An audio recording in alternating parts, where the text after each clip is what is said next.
All right, welcome to the Good Gardening site. Tips and ideas on gardening and sustainability. So, the ultimate question is, well, what's here?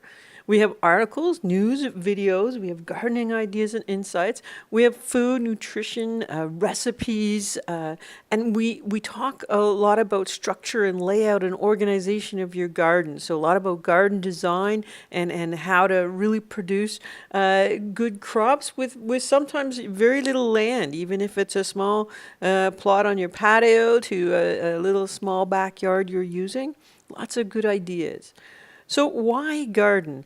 Because there's so many other things to do in your day. There's lots of things we could be doing, and food is abundant. I mean, you just go down to the grocery store and you grab some food. I mean, it's not like we have a shortage, but because it makes you feel good. You know that sluggish feeling when you aren't eating healthy? We've all been there, right? We get busy, we just end up grabbing whatever, and we can't really, when we're doing that, we can't really seem to find anything to satisfy us. So we just, grab ourselves a treat or something to make us feel better.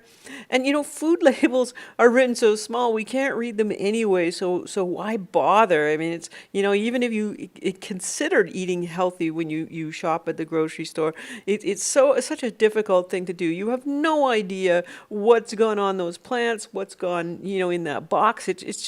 It's a lot of work. It's just really hard.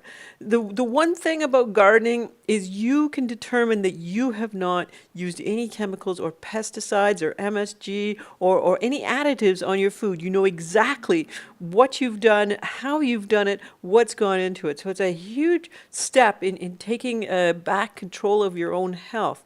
And it's fun and it's convenient. Wouldn't it be nice you just pop outside of the garden and grab some fresh herbs for your salad? What if you're cooking dinner, you want some a salad, you want some spinach, you want some lettuce, maybe you want some peas, some beans, carrots, kale, beets, tomatoes everywhere. Tomatoes are one of the easier things to grow, they just love a lot of sunshine.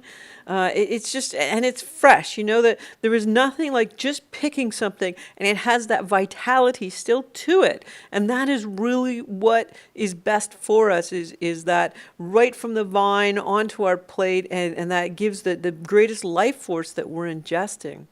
So the Good Gardening site is an adventure in healthy eating.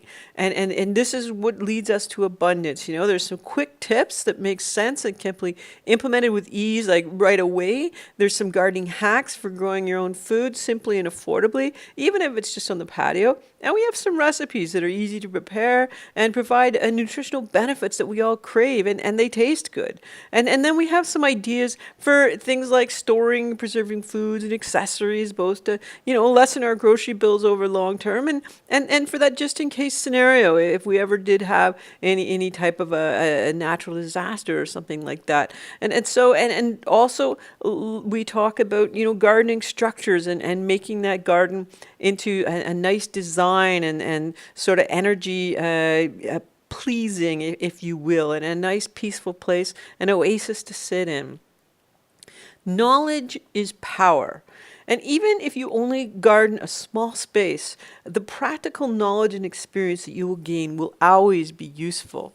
And becoming more connected to our food, to plants, and to nature is so important to the survival as a species, to us humanity. We all could afford to get more connected to nature and what we're ingesting and how we're interacting with our environment. And gardening is such a simple, practical way to do this. And it's fun to learn this way and become more engaged. And what if we ever did have a crisis, a natural disaster, for example?